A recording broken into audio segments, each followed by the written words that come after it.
మా రాజ్యాంగమే అంతమ్మా. మాది రాజారెడ్డి రాజ్యాంగం, బాబాసాహెబ్ అంబేద్కర్ గారి రాజ్యాంగం. ఆ రాజ్యాంగం వేరు, మా లెక్కలు వేరు. మేము మంచికి సపోర్ట్ చేయం, ఇప్పుడే కదా ఎప్పుడు చెడికే మా సపోర్ట్. దాని పూట దాని గారి కుటుంబం పోతే పోద్దమ్మా. ఆయన మీద నమ్మకంకే కదమ్మా 5 తీశారు. 5 తీసిన మీకు అర్థమైందా?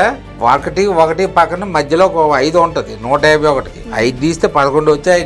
ప్రజలకి ఆయన మీద నమ్మకం లేక 5 తీశారు. నమస్తే అండి, వెల్కమ్ టు అవర్ ఛానల్. మనతో ఈరోజు కామన్ మ్యాన్ వేణుగోపాల్ గారు ఉన్నారు. సార్ నమస్తే. నమస్తే అమ్మా. సార్, సీదిరి అప్పలరాజు ఏదైతే సాక్ష్యాలను తారుమారు చేసిన కేసులో జైలుకి వెళ్ళారో ఆయన్ని పరామర్శించడానికి జగన్ గారు వచ్చారు. అసలు ఎవరైతే బాధిత కుటుంబం ఉందో కనీసం వాళ్ళ వంక కన్నెత్తి కూడా చూడకుండా జగన్ గారు నిన్న చాలా మాట్లాడినారు. ఆయనకి 40 years దాటింది, ఏం కాదు ఆయన చనిపోయినా అన్నట్టుగా కూడా ఆయన మాట్లాడారు. 18 ఏళ్ల కుర్రోడు, ఈయనకి ఇంకా చాలా వయసు ఉంది అని కూడా ఆయన అన్నారు. అలానే సిపిఆర్ చేశారు అంటే సిపిఆర్ అంటే ఏంటో కూడా ఆయనకు తెలియలేదు యాక్చువల్గా. అసలు ఈయన మాటల్ని, వెళ్ళిన పని ఏంటి, ఈయన పెట్టిన మీటింగ్లు ఏంటి, అలాగే ఆ మీటింగ్కి అక్కడ చేసిన వైసీపీ కార్యకర్తలు చాలా హడావిడి చేశారు. అక్కడ ఒక ఎస్ఐని చుట్టుముట్టి ఆమెను ఇబ్బంది పెట్టడం, ఇవన్నీ ఎలా చూడాలి అసలు? ఇది మా అన్నయ్య గారు ఎలివేషన్స్ అమ్మా. ఎలాగంటే సీదిరి అప్పలరాజు గారు అన్నారు చూడండి, ఆయన ఒక స్వతంత్ర సమరయోధుడు. అట్లాంటి ఆయనకి జైల్లో పెట్టారు కనుక పరామర్శకి వెళ్ళాలంటే కనీసం మ్యాక్సిమం ఒక 1000 కార్లు ఉండాలి కదా, రప్ప బ్యాచ్ ఒక 1,00,000 మంది ఉండాలి కదా. అట్లా ఏంటంటే అన్నయ్య గారు ఎలివేషన్స్ కోసం వీళ్ళందరినీ పిలిపిస్తారు. 40 నియోజకవర్గాల నుంచి మా జన సమీకరించారమ్మా. 1 కాదు 2 కాదు. పోనీ సీదిరి అప్పలరాజు గారు ఏమైనా ఒక సైంటిస్టా? పోనీ ఏదైనా ఆవిష్కరించాడు శబాస్ నాయన, మన దేశానికి, మన రాష్ట్రానికి, మన జిల్లాకి మంచి గర్వం చేశాడంటే అలాంటి వాడి గురించి ఎలివేషన్స్ ఇచ్చి రప్ప అంటూ ఇలాగెలాగా మన బిల్డప్ లేవచ్చు. ఆయన చేసింది తప్పేంటి, తిమ్మిని బంబిని చేశాడు. కొడుకు యాక్సిడెంట్ చేసి యాక్చువల్గా చంపారమ్మా. చంపిస్తే ఇంకొక అబ్బాయిని బలి చేయాలని చూస్తే అక్కడ ఒక పెట్రోల్ బంక్ దగ్గర విజువల్స్ ఇవన్నీ పర్ఫెక్ట్లీ ఉన్నాయి. ఇప్పుడు 3వ నేత్రం అంటారు అంటే సీసీ కెమెరా ద్వారా దొరికి పోలీసు దర్యాప్తు ఇవన్నీ కరెక్ట్ చేస్తే ఈరోజు మనోడు జైల్లో ఉన్నాడు. ఆ జైల్లో ఊసలు లేకపోతే ఈయన పరామర్శకు అనమాట ఎలివేషన్ బిల్డప్లతో వచ్చారు. అంతకుమించి మరి ఉత్తరాంధ్రాన్ని బాగు చేయడం గట్టి కాదు. తర్వాత ఇంకొకటి ఏంటంటే, మరి రేపు మోడీ గారు వస్తున్నారు. ఉత్తరాంధ్రలో చంద్రబాబు నాయుడు గారు మన భోగాపురం అల్లూరి సీతారామరాజు అంతర్జాతీయ విమానాశ్రయం ఒకటి ఉంది, అది రేపు ఓపెనింగ్. అంటే ఇది డైవర్షన్ పాలిటిక్స్ అనమాట. మీకు అర్థమవుతుందా? ఇటు దాటుదు అటు ఇటు చేస్తారనమాట. అన్నయ్య గారు మసిపూసి మారేడు కేసు వేయడంలో మా అన్నయ్య గారు నెంబర్ 1. అన్నయ్య గారికి సిపిఆర్ గురించి ఏం తెలుసండి? ఆ డాక్టర్లు చదువుకోవాల్సింది డాక్టర్లు చెప్తారు వాళ్ళు. మా అన్నయ్య గారు 4 సార్లు ఫెయిల్. పాసుగట్ కాదు అన్నయ్య గారు. నేను ఎలా 4 సార్లు రాసాం అన్నయ్య గారు, నేను ఇద్దరము 4 సార్లు ఫెయిల్ 10th. మాది వరల్డ్ రికార్డ్ ఉంది, మీకు తెలీదు. అవన్నీ తర్వాత తీసారు. ఓకే. అలానే అక్కడ యాక్చువల్గా పర్మిషన్ ఇవ్వలేదు ముందు పోలీసులు. బట్ సరే మీరు వెళ్ళి కలిసి వస్తానంటే ఓకే, బట్ మీ కార్యకర్తలు అది ఎక్కువ ఏం చేయకూడదు అని చెప్పేసి ముందే చెప్పారు. కానీ ఇక్కడ మొత్తం చేసిందే ఆ కార్యకర్తలు. మాకు పోలీసులతో పర్మిషన్ అట్లా ఏముండదమ్మా. మా బ్యాచ్ పేరు రప్ప.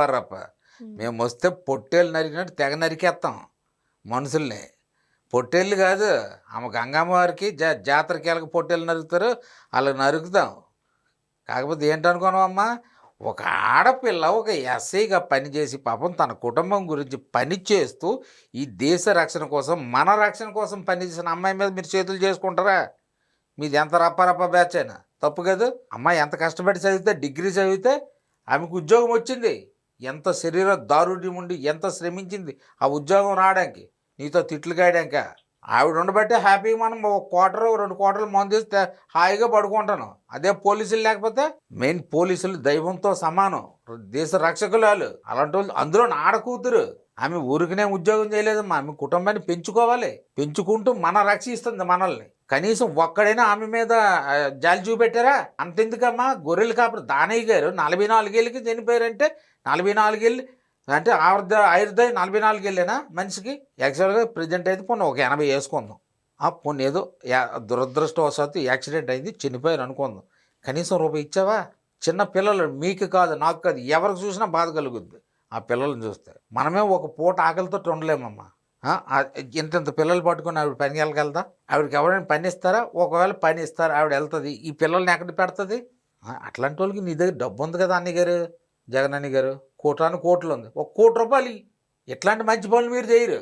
మన రాజ్యాంగం, మన రక్త చరిత్ర ఇది ఎన్నాళ్ళు సాగదు. మళ్ళీ తమరు కానీ పొరపాటున కానీ వచ్చారంటే మాత్రం ముందు వైజాగ్ని మింగేస్తాడు. హైదరాబాద్ని కాదు, వైజాగ్ని మింగిన తర్వాత ఆ తర్వాత ఇక రాయలసీమకి వస్తారు. రాయలసీమ మింగేస్తారు. ఆల్రెడీ తిరుపతి వెంకన్న స్వామిని మింగేశారు, సగం మింగేశారు. పైన మహానుభావుడు ఏదో తండ్రి ఉండబట్టి మళ్ళీ ఈ చంద్రబాబు నాయుడు రాబట్టి ఆ కొండ మిగిలింది, లేకపోతే ఆ కొండ కూడా ఉండదు. ఇప్పుడు దానయ్య గారి మీద ఏదైతే అన్నారో, ఇప్పుడు సిదిరి అప్పలరాజు మీద ఎలా అయితే పాజిటివ్గా చూపిస్తున్నారో, అందులో 1% అయినా సరే దానయ్య కుటుంబం మీద ఆయన చూపించకపోయినా కనీసం ఎవరిని చూపించొద్దు అన్న విధంగా ఆయన మాట్లాడుతున్నారు.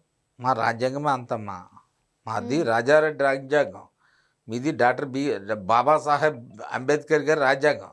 మా రాజ్యాంగం వేరు, మా లెక్కలు వేరు. మేము మంచికి సపోర్ట్ చేయం, ఇప్పుడే కదా ఎప్పుడున్నా చెడికే మా సపోర్ట్. దానయ్య గారి కుటుంబం పోతే పోద్దమ్మా. మాకు సీదిరి అప్పలరాజే మెయిన్. ఎందుకంటే సీదిరి అప్పలరాజు గారు రేపు మళ్ళీ పలాసలో రప్పారప్ప ఆడించాలి కదా. అప్పలరాజు గారు తమరు ఈసారి పలాసలో రప్పారప్ప ఆడించే ఛాన్స్ లేదని బాబోయ్. మళ్ళీ గౌతు శిరీషమ్మ గారే. ఎందుకంటే తమరివి పండిపోయి పాపాలు మొత్తం పేజీ నిండిపోయింది. మాజీ ముఖ్యమంత్రి ఒక పొజిషన్లో ఉన్న ఈ జగన్ గారు ఇలాంటి మాటలు మాట్లాడడం వల్ల అసలు ప్రజలకు ఆయన మీద నమ్మకం ఎలా వస్తుంది అంటారు? ఆయన మీద నమ్మకంకే కదమ్మా 5 తీశారు. 5 తీసిన మీకు అర్థమైందా? ఒకటి పక్కన మధ్యలో ఒక 5 ఉంటుంది, 151కి 5 తీస్తే 11 వచ్చాయి ఆయనకి. ప్రజలకి ఆయన మీద నమ్మకం లేక 5 తీశారు. ఇప్పుడు ఆయన్ని ఫాలో అయ్యే యూత్ కూడా కొంతమంది ఉండుంటారు, ఆయన కార్యకర్త పిల్లలు కానీ ఎవరు కానీ.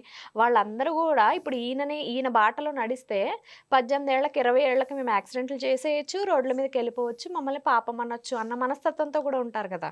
యథా రాజా తదా ప్రజ అంటారు. రాజుగారు ఎలా నడిస్తే ప్రజలు అలాగే నడుస్తారు. రౌతుని బట్టే గుర్రం నడుస్తుందమ్మా. రౌతు గట్టిగా ఉంటే గుర్రం ఎలాగ నడుస్తుంది, రౌతు చేతిలో కళ్ళెం ఉంటుంది. ఇలాగెలాగంటే పర్ఫెక్ట్లీ నడుస్తుంది. రౌతే సరిగ్గా లేకపోతే గుర్రం ఎందుకు నడుస్తుంది? అన్నయ్య గారు ఈసారి వచ్చినా మరి రావడం అంటూ ఉండదు. ఎందుకంటే సిబిఎన్ సార్ చాలా అభివృద్ధి చేస్తున్నారు. ఈ వయసులో అభివృద్ధి 76 సంవత్సరాల్లో నిత్య కుర్రడు. మనం పరిగెట్టలేము ఆయనతోటి. సిబిఎన్ సార్తో పరిగెట్టాలంటే మన వల్ల కూడా కాదు.